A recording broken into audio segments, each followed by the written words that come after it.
Download this code and get free GPT-4o from codegive.com, link in the description below. To replace the last value of tuples in a list in Python, you can iterate through the list of tuples and update the last element of each tuple.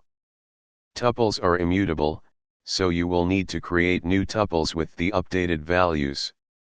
Here is a step-by-step tutorial with a code example.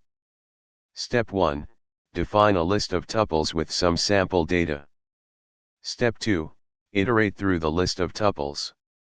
Step 3. Create a new tuple with the same elements as the original tuple except for the last element, which is replaced with a new value. Step 4. Append a newly created tuple to a new list. Step 5.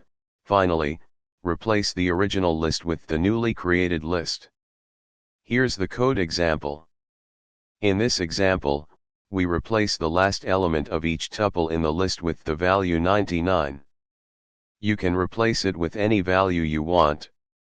By following these steps, you can easily replace the last value of tuples in a list in Python.